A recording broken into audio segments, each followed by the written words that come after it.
Viewers, मैं हूं Sana with the brand new show Dil ki बात सना के साथ। जी व्यूअर्स, आप सोच रहे होंगे इस शो में नया क्या है?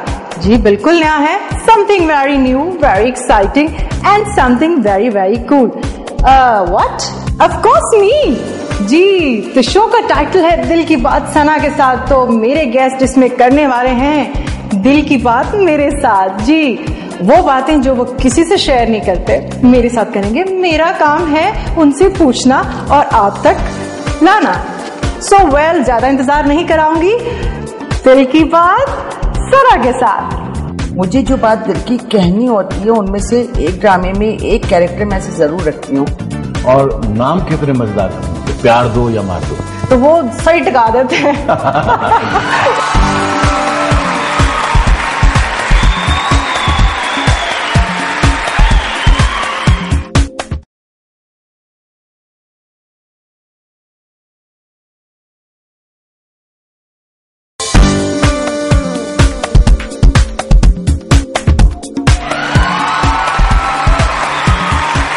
जी व्यूअर्स, आज जो मेरे साथ गेस्ट इस वक्त मौजूद हैं उन्हें किसी तारुफ की जरूरत नहीं है। एक राइटर हैं वो, माशाल्लाह बहुत अच्छा लिखती हैं। बहुत सारे उन्होंने ड्रामे लिखे, इतने ड्रामे लिखे हैं कि शायद उनको खुद याद नहीं होगा कि उनका अगर नाम लिया जाए तो उनको शायद याद नहीं होगा। और सबसे हाईलाइट जो बात है वो मैं कहना चाहूंगी उनके बारे में कि उनके लिखे गए ड्रामों की वजह से हमारे पड़ोसी मुल्क के सोप सास बहू का जो एक शहर था वो टूटा।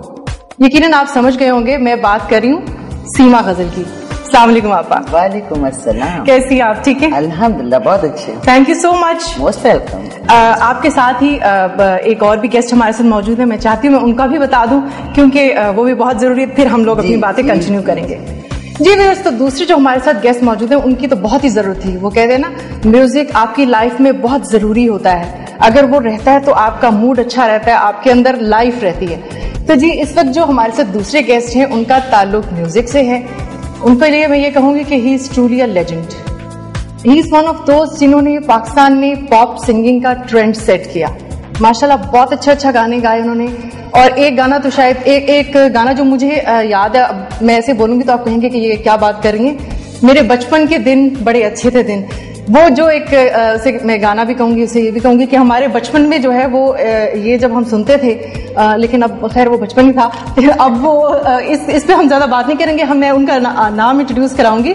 नाम उनका मैं लेना चाहूंगी। माशाल्लाह उन्होंने बहुत अच्छा काम किया। हमारे साथ इस वक्त स्टूडियो में मौजूद है मोहम्मद अली शेखी। अस्सलाम वालेकुम जी। वालेकुम सलाम। वालेकुम सलाम। मैं एक्चुअली वो बचपन की बात करते करते वो जरा कंफ्यूज हो गई थी, क्योंकि बहुत सारे लोग कहते हैं जी जब भी एक्ट्रेसेस आती हैं ना वो अपने बचपन की बातें बहुत करती है, ताकि मैं उसमें थोड़ी कंफ्यूज हो गई थी, तो उसमें मत जाए। लेकिन माशाल्लाह जो आपका वो गाना था बचपन के दिन, वो तो एक ऐसा है कि जिनका बचपन गुजर भी गया है ना, हाँ, बूढ़ों को भी उनको वो बचपन याद दिला देता है। तो खैर इसके अलावा बहुत सारी चीजें जो आपने आपके पहले वीडियो पे भी बात करेंगे, लेकिन उससे पहले मैं आपा से कुछ पूछना चाहूंगी। जी, आपा मुझे ये बताएं कि आपको खतरों का खिलाड़ी क्यों कहा जाता है? खतरों का खिलाड़ी आपको कहा जाता है कि आपने माशाल्लाह जर्नलिज्म में भी रही हैं। कहता कौन है, नाम बताओ उसका। अच्छा, आपका एक इमेज बन गया, इसलिए कि वो कहते हैं कि सीमा जी ने वो काम किए हैं जो और एज ए राइटर नहीं करते। हाँ, माशाल्लाह आप बहुत ब्लंट भी रही हैं। हाँ जी, आपने जो है एज ए राइटर जितना काम किया उसमें आपके स्क्रिप्ट भी इस तरह के होते थे, उनके सब्जेक्ट्स भी ऐसे होते थे। सब्जेक्ट्स भी ऐसे, मतलब ये कि देखो ना, जो हमारे मास्टर जो हमारे दुनिया में हो रहा है वो हमें लिखना चाहिए। हम डर किससे रहे हैं? अच्छा, आप क्राइम में रिपोर्टर भी रही हैं आने से पहले? नहीं, मैं एडिटर रही हूँ। उसमें दोशीजा में 12.5 साल एडिटर रही हूँ। मैं 6 नॉवेल लिख चुकी हूँ, 5-6 हजार कहानियां लिख चुकी हूँ, शायरी करती हूँ। तो मतलब मैं तो खैर बहुत से काम कर रही हूँ। और ड्रामे में देखो हमें हकीकत दिखानी चाहिए।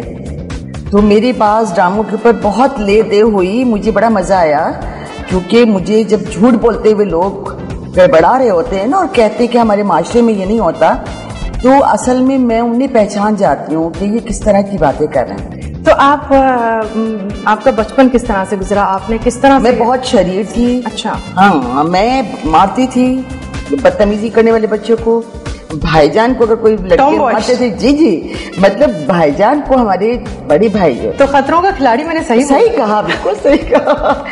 उनको लड़के मारते थे, वो पिट के आ जाते थे, मैं जाके उनको अगले दिन प्लान करके और गढ़ों में बैठ के इंतजार करके, और जब वो निकलते थे आते थे तो मैं मारती थी। बचपन से मुझे याद है। अच्छा, बचपन का जो गाना हम अभी जिस पे बात कर रहे थे, आप मुझे ये बताएं, आपने शायद उसको नहीं पता होगा कि आपने तो फिल्म्स भी की हैं, और एक बात और बता दूं, इन्होंने मेरा एक ड्रामा भी किया है। जी हाँ, मुझे ये अभी जो है पता चला है कि एक्टिंग भी टीवी पे भी की है और प्रोड्यूस भी की है, इतना सारा कुछ किया है। तो अच्छा, जो बचपन का जो वो गाना था, वो अभी तक आपको अच्छा लगता है खुद को? It's a lovely song. It brings a lot of good memories back. जैसा मैंने बचपन का जिक्र किया, बचपन मेरा भी बहुत इवेंटफुल रहा है। अच्छा, जब आप आए थे ईरान से, उस वक्त आपकी लैंग्वेज का भी तो मसला था उस वक्त? नहीं, हुआ ये था कि ईरान में हमारे हमसाये थे, वो दिल्ली से आए हुए थे। ओके। तो वो पूरा एक माहौल था वो उर्दू का, वहां से मैं उसको सीखता गया। जब मैं यहाँ आया तो I had to really get a coaching, क्योंकि मैं पढ़ भी रहा था तो उर्दू सीखी आपने? हाँ, उर्दू सीखी, और फिर मैंने उर्दू लिटरेचर सेलेक्ट किया इंस्टेड ऑफ पाकिस्तान स्टडीज जो ओ लेवल में होता है। तो मैंने इसलिए सिलेक्ट किया कि सारा उर्दू जो है ना, इट्स ऑलमोस्ट पर्शियन।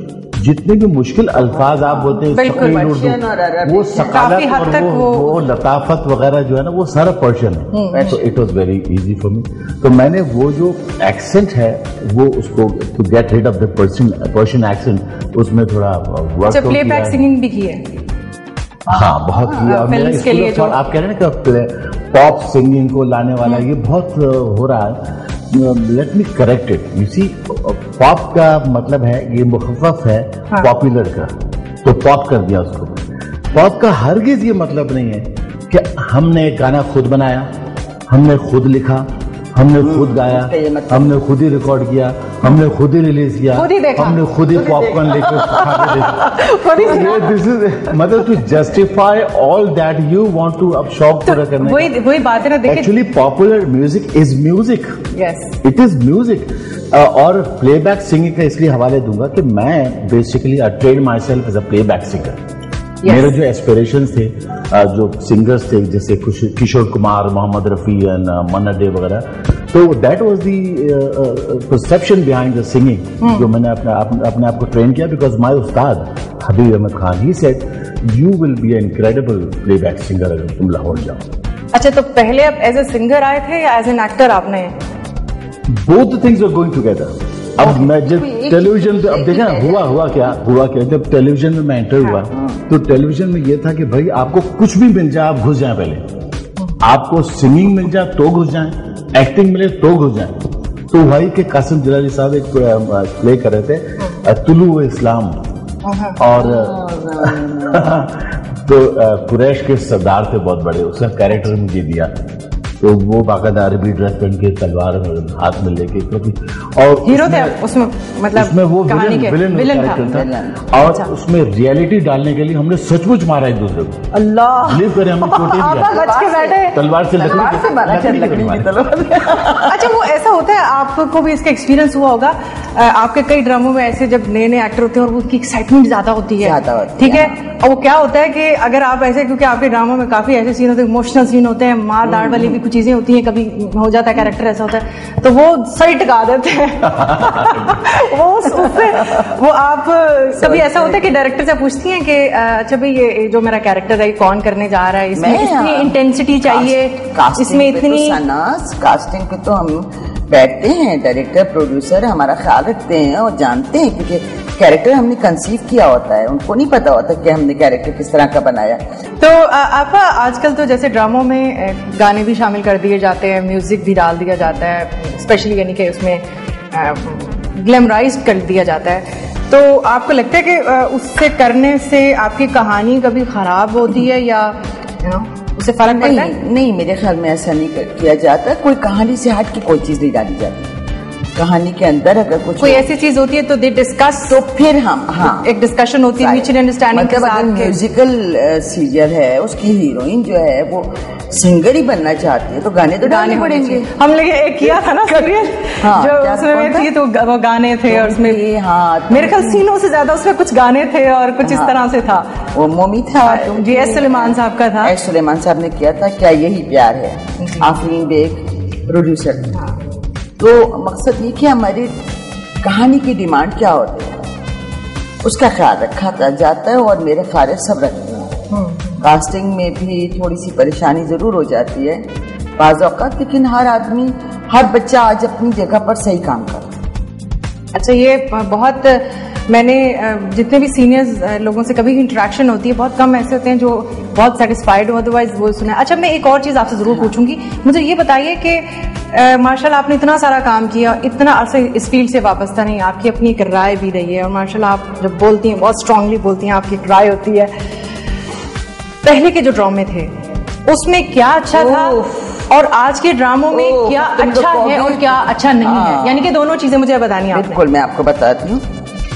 देखो, ड्रामे पहले भी ऐसे ही थे और देखो हर दौर के अपने हर इक़्तिदार अपना मतलब एक दौर का कल्चर अपना सब होता है, अपना सच झूठ अलग होता है, उसका तौर तरीके अलग होते हैं, वैल्यूज बदल जाती हैं। मतलब ये तो इर्तिक़ा है ना जमाने का, इसको आप कह नहीं सकते कि हम 20 साल पहले ठहर जाएं।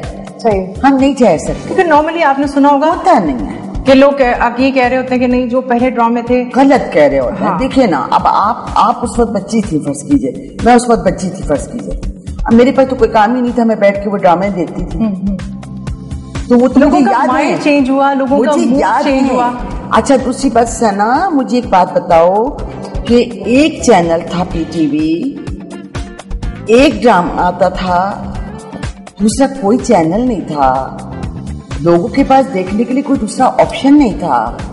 तो वो ड्रामे अगर उनको याद है तो इस बुनियाद पे नहीं याद है कि वो बहुत आला थे सारी जिंदगी के लिए कोई अच्छा, ये इससे बिल्कुल एग्री करूंगी, इसलिए कि मेरी थोड़ी सी बात बोलनी है तो उस वक्त अगर 100% लोगों ने देखा और वो ड्रामे और ड्रामा निगार कामयाब हुए, तो आज 250-300 चैनल्स में अगर 5% में मेरा ड्रामा देख रहे तो मैं कामयाब हूँ।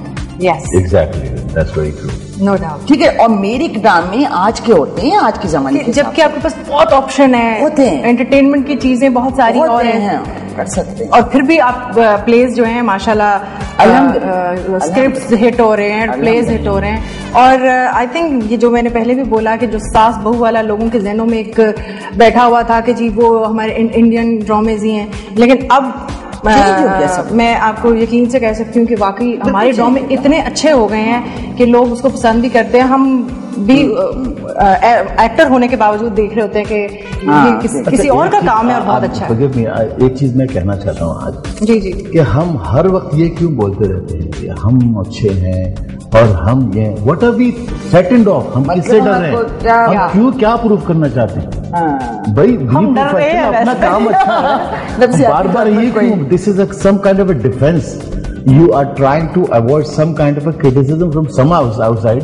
क्या बार बार हम सब कहते हैं नहीं हमारे पास बहुत अच्छे ड्रामे, नहीं हमारे पास बहुत टैलेंट है, मतलब ये this is not good because you are good, हम लोग अच्छे हैं जी, लेकिन हमको मजबूरी है कि हमें बताना पड़ता है कि प्लीज। एक जमाने में ये हो गया था ना, एक जमाने में ये हो गया था कि लोगों ने सोप्स की नकल करना शुरू कर दी थी और वही चीजें ले ली थी, लेकिन बड़ी जल्दी सब साफ हो गया कि नकल जो है ना वो ज्यादा चलती नहीं, हमारी ओरिजिनल ड्रामा है। अच्छा, आपके ड्रामे में काफी इंडिया में फिल्में भी बनी होंगी डेफिनेटली, आपने कभी कोई इंस्पिरेशन ली वहां से?